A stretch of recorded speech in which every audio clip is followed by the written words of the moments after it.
ખેડૂતોના મુદ્દે નારાબાજી કરી રહેલા વિપક્ષના નેતાઓ પર સભાપતિ જગદીપ ધનખડ બરાબરના ભડક્યા. કેમ? જોઈ લો. શિયાળુ સત્રનો 7મો દિવસ પણ હંગામેદાર રહ્યો, જ્યારે રાજ્યસભાની કાર્યવાહી દરમિયાન વિપક્ષે ખેડૂતો મુદ્દે હંગામો મચાવ્યો. આ સરકાર નહીં ચાલે એવા નારા લગાવ્યા. આ હંગામા પર ગૃહના સભાપતિ જગદીપ ધનખડ વિપક્ષ પર બરાબરના ભડક્યા અને નારા લગાવી રહેલા નેતાઓને ઠપકો લગાવતા કહ્યું કે તમારા માટે ખેડૂતોનું હિત સ્વાર્થ માટે છે. તમે માત્ર ખેડૂતોના મુદ્દે રાજનીતિ અને ડ્રામા કરી રહ્યા છો. મગરના આંસુ વહાવવાથી ખેડૂતોનું હિત નહીં થાય. આ જ મુદ્દા પર ધનખડ અને વિપક્ષી નેતાઓ વચ્ચે તકરાર થઈ ગઈ. ધનખડે કહ્યું કે છેલ્લા 5 દિવસમાં વિપક્ષે ખેડૂતોના મુદ્દે ચર્ચા કરવા માટે કોઈ નોટિસ નહોતી આપી અને હવે મગરના આંસુ વહાવી રહ્યા છે. આ બધું નહીં ચાલે. તમે સમાધાન નથી ઈચ્છતા. ખેડૂતો તમારી છેલ્લી પ્રાથમિકતા છે. જે બાદ કોંગ્રેસ સહિત અન્ય વિપક્ષી નેતાઓએ સરકારની ખેડૂત નીતિઓ અને એમએસપી વધારવાના વાયદાને પૂરો ન કરવાના આક્ષેપ કરતા વિરોધમાં રાજ્યસભામાંથી વોકઆઉટ કર્યું. 2 દિવસ પહેલા પણ વિપક્ષના હંગામાને ધનખડે મર્ફી નિયમ સાથે જોડતા વિપક્ષની ટીકા કરી હતી. ખ્યાતિકાંડના મુખ્ય આરોપીઓમાંના એક સંજય પટોડિયાની પોલીસે ધરપકડ કરી લીધી છે, જ્યારે કાર્તિક પટેલ અને રાજશ્રી કોઠારી હજી પણ પોલીસ પકડથી દૂર છે. ડૉક્ટર સંજય પટોડિયા ખ્યાતિ મલ્ટી સ્પેશિયાલિટી હોસ્પિટલમાં ડિરેક્ટર્સ તરીકે કામ કરે છે અને એમનો આ હોસ્પિટલમાં 39% ભાગ છે. એમનો મુખ્યત્વે કામ બેરિયાટિક વિભાગમાં જે સર્જન તરીકેની કરવાની હોય છે. શરૂઆતમાં એમને જે પ્રાથમિક પૂછપરછ થઈ છે ધરપકડ બાદની અત્યાર સુધીમાં, એમાં ડૉક્ટર સંજય પટોડિયા જે છે એ શરૂઆતમાં રાજકોટ ખાતેની પંડિત દીનદયાલ ઉપાધ્યાય મેડિકલ કોલેજમાં આસિસ્ટન્ટ પ્રોફેસર તરીકે કામ કરતા હતા અને ત્યારબાદ પદ્મકુંવરબા હોસ્પિટલ રાજકોટમાં ફૂલ ટાઈમ સર્જન તરીકે કામ કરેલું છે એમણે અને 2003-2006 સુધીમાં સરદાર પટેલ હોસ્પિટલમાં કામ કરેલું છે. ત્યારબાદ 2012માં અમદાવાદ શહેર ખાતે ડૉક્ટર મહેન્દ્ર નરવરિયા અને ડૉક્ટર મનીષ ખેતાન સાથે ભાગીદારીમાં Ahmedabad bariatrics and cosmetic private limited નામની કંપનીની એમણે શરૂઆત કરેલી. બીઝેડ ગ્રુપ મામલે સીઆઈડી ક્રાઇમના વડા રાજકુમાર પાંડ્યન આજે પ્રેસ કોન્ફરન્સ કરી હતી. કેટલાક જાણીતા ક્રિકેટર્સે પણ તેમાં રોકાણ કર્યું હોવાના મામલે પણ તપાસ થઈ રહી છે તેવું તેમણે જણાવ્યું હતું. સીઆઈડી ક્રાઇમની તપાસમાં બીઝેડ કૌભાંડના મુખ્ય આરોપી ભૂપેન્દ્રસિંહ ઝાલાએ 2-3 વર્ષમાં 22 મિલકતો વસાવી હોવાનું સામે આવ્યું છે. બિટકોઇનમાં પણ ભૂપેન્દ્રસિંહ ઝાલાએ રોકાણ કર્યું છે. આ પોલિસી સ્કીમ ઉપરાંત તેઓ જે સ્કૂલ ચલાવે છે ગ્રોમોર સ્કૂલ, એમાં પણ કુછ ઇરેગ્યુલારિટીઝ ફિનાન્શિયલ ઇરેગ્યુલારિટીઝ થયેલ છે.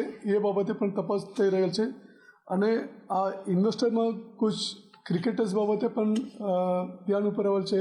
એ દિશામાં પણ તપાસ થશે અને આ ઉપરાંત આ જે પ્રોપર્ટી છે, અગાઉ જે મેં કીધું 22 પ્રોપર્ટીઝ, એમાં ગાંધીનગરમાં 3, સાબરકાંઠામાં 12, અરવલ્લીમાં 5 અને અમદાવાદમાં 2, અને એમ વિવિધ જિલ્લાઓમાં કુલ 22 જગ્યા પર પ્રોપર્ટી કરેલ છે છેલ્લા 2-3 સાલમાં.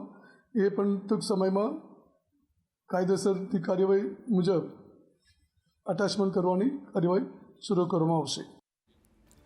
મહાકૌભાંડી ભૂપેન્દ્ર ઝાલાના એક બાદ એક કૌભાંડ વચ્ચે તેના નેતાઓ સાથેના કનેક્શન પણ ખુલી રહ્યા છે.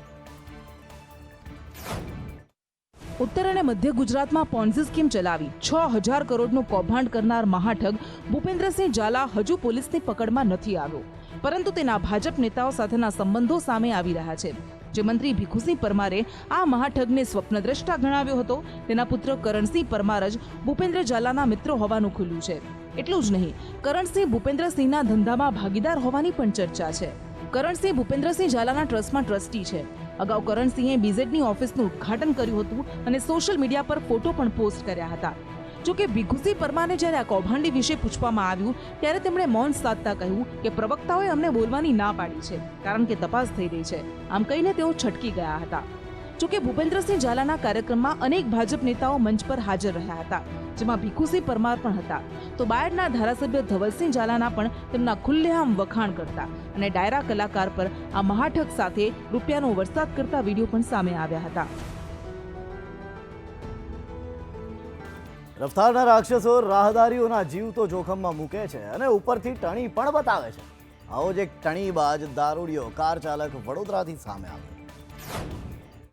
વડોદરામાં એક શખ્સે એક તો અકસ્માત સર્જ્યો અને ઉપરથી નફટાઈપૂર્વક લોકોને એવું કહેતો સંભળાયો કે જેને ટક્કર વાગી છે તેનાથી તે મરી તો નથી ગયો ને. આ સાંભળી આસપાસના લોકોનો ગુસ્સો પણ સાતમા આસમાને જોવા મળ્યો હતો. રાજ્યમાં છાસવારે આવા બનાવો વધ્યા છે કે જેના પગલે રાજ્યમાં શું ખરેખર દારૂબંધી છે તે સવાલ ઉઠી રહ્યા છે. કારણ કે આટલી પોલીસની કોમ્બિંગ પેટ્રોલિંગ હોવા છતાં રફતારના રાક્ષસો પર લગામ નથી લાગી રહી. કડક કાર્યવાહીથી જ આવા શખ્સો પર લગામ લાગી શકે છે. મરી નહીં ગયો ને અહીંયા મારી ગયા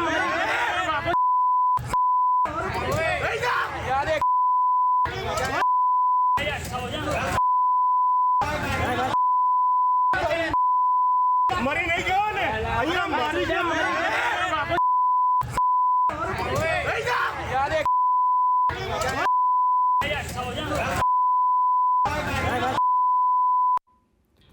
લોકોના પ્રશ્નોના નિરાકરણ માટે શરૂ કરાયેલા સેન્ટરમાં પીજીવીસીએલના કર્મચારીઓ મીઠી નિંદર માણતા ઝડપાયા છે. આ રાજકોટનું પીજીવીસીએલ કસ્ટમર કેર સેન્ટર છે અને તે ઊભું કરવામાં આવ્યું હતું લોકોની સમસ્યાઓના ઉકેલ માટે. પણ આ જુઓ, સેન્ટરમાં રાત્રિના સમયે તમામ કર્મચારીઓ સાગમટે મીઠી નીંદર માણી રહ્યા છે. કનક રોડ પરના સેન્ટરનો આ વિડીયો હોવાની ચર્ચા છે. આ વાયરલ વિડીયો અંગે પીજીવીસીએલના એન્જિનિયરે નિવેદન આપ્યું કે વિડીયો અંગે તપાસ કરવામાં આવી રહી છે. એમડીએ તપાસના આદેશ આપ્યા છે. લોકોના પ્રશ્નોના નિરાકરણ માટે સેન્ટર શરૂ કરાયું છે. આ સેન્ટરનો કોન્ટ્રાક્ટ જય ભવાની એન્ટરપ્રાઇઝને અપાયો છે. બીજી બાજુ ગ્રાહકો ફરિયાદ માટે ફોન કરતા હોય છે, પરંતુ તેઓ ફોન નથી ઉપાડતા. 5 મહિના પહેલા પણ આવા જ વિડીયો વાયરલ થયા હતા, પરંતુ તેમ છતાં તેઓ સુધર્યા નથી. જોકે જ્યારે સંદેશ ન્યૂઝની ટીમે દિવસ દરમિયાન પીજીવીસીએલના આ કસ્ટમર કેર સેન્ટરની મુલાકાત લીધી, ત્યારે ત્યાં દિવસ દરમિયાન કર્મચારીઓ પોતાના કામમાં વ્યસ્ત જોવા મળ્યા. પણ રાત્રિના સમયે જ્યારે કર્મચારીઓ ઊંઘતા ઝડપાય છે, ત્યારે સવાલ એ ઊભો થાય છે કે શું રાત્રિના સમયે કોલ સેન્ટરમાં કોલ નથી આવતા? લોકોની ફરિયાદોના ઉકેલનું શું? રબારી સમાજે પોતાના સમાજમાં ચાલતા દૂષણોને બંધ કરવા માટે કેટલાક બદલાવ કરવાનું નક્કી કર્યું છે. આવતીકાલે આ અંગે મળનારી સમાજની બેઠકમાં તેનો ઠરાવ પણ કરવામાં આવશે. મુખ્યત્વે આ ઠરાવમાં લગ્ન વિષયક બાબતોમાં ફેરફારની રજૂઆત કરાઈ છે. સમાજના અગ્રણીઓ તેના પર ચર્ચા કરશે. ઓછામાં ઓછું સોનું આપવું, પછી પ્રી વેડિંગ ફોટોશૂટને બધું બંધ કરવું, ખોટા દેખાદેખીને ખોટા ખર્ચા બંધ કરવા, અને શ્રીમંત દરમિયાનના વિડીયો શૂટ, પછી જન્મદિવસના ને બધા જે ખોટા ખર્ચા થઈ રહ્યા છે તે ખર્ચા બંધ કરી રબારી સમાજના યુવાનો શિક્ષણ તરફ પ્રેરિત થાય તે માટે વડીલો પ્રયાસ કરશે. સગાઈમાં પણ એક મોબાઈલની વાત. જી, સગાઈ દરમિયાન જે મોંઘાદાટ મોબાઈલો આપવામાં આવે છે તે કુરિવાજ રબારી સમાજના વડીલોના કહેવા અનુસાર કોર કમિટીની મિટિંગ કરી આ કુરિવાજ બંધ થાય એ માટે સમસ્ત યુવાનો પ્રયત્ન કરશે. મુખ્ય કેટલા મુદ્દા છે ટોટલ? મુખ્ય 8 થી 10 મુદ્દા છે. દવાખાનાનો મુદ્દો હોય કે દવાખાનાના નીચે 400-500 માણસનું ટોળું હોય છે. જે તે દર્દી હોય છે તેને માનસિક રીતે સ્ટ્રેસ મળી રહેતો નથી અને તેનો પરિવાર પણ માનસિક રીતે હેરાન થાય છે. આડેધડ ટોલ ટેક્સ ઉઘરાવવામાં આવતો હોવાના આક્ષેપની સાથે ઉત્તર ગુજરાત ટ્રક એસોસિએશને ટોલ ટેક્સ ન ભરવાની જાહેરાત કરી છે. રાજ્યમાં હાઈવે પર ટોલ ટેક્સને લઈને એક બાદ એક જગ્યાએથી વિરોધના સૂર ઉઠી રહ્યા છે. હવે ઉત્તર ગુજરાત ટ્રક એસોસિએશને જાહેરાત કરી છે કે તેઓ 21 ડિસેમ્બરથી ટોલ ટેક્સ નહીં ભરે. તેમનું કહેવું છે કે મહેસાણા અમદાવાદ હાઈવે 2002થી શરૂ કરાયો હતો. 22 વર્ષથી ટોલ ટેક્સ ઉઘરાવવામાં આવી રહ્યો છે અને તેમાં વારંવાર વધારો કરાય છે. ટોલબૂથ કંપનીઓ વારંવાર એક્સટેન્શન લેતી રહે છે, પણ ટોલ રોડ પર પૂરતી સુવિધાઓ નથી આપતી. એટલે હવે 21 ડિસેમ્બરથી ટોલ ટેક્સ ભર્યા વિના ટ્રક ચલાવાશે અને જો ટોલ ટેક્સ ભરવાનું કહેશે તો ચક્કાજામની ચીમકી પણ તેમણે ઉચ્ચારી છે. 21 તારીખે ઇન્ડિયા ટ્રક ટ્રાન્સપોર્ટ એસોસિએશને જાહેરાત કરી છે તો જે આ ટોલ નાકામાં સરકાર તરફથી એમની મરજી આવે એમ વધારો કરી રહ્યા છે. તો 21 તારીખે ઓલ ઇન્ડિયા ટ્રક ટ્રાન્સપોર્ટ એસોસિએશને જાહેરાત કરવામાં આવી વિધાઉટ ટોલ ગાડી ચલાવો એ રીતની જાહેરાત કરવામાં આવી છે. એટલે અમે all India truck transport association સાથે 21 તારીખે અમે વિધાઉટ ટોલ ગાડીઓ ચલાવી. એમ છતાં જો ટોલ ચાલુ રાખવામાં આવશે તો અમે વિધાઉટ ટોલ ગાડીઓ અહીંયા ટોલ નાકા ઉપરથી પસાર કરીશું અને જો ગાડીઓ નહીં જવા દે તો અમે ચક્કાજામ પણ કરીશું.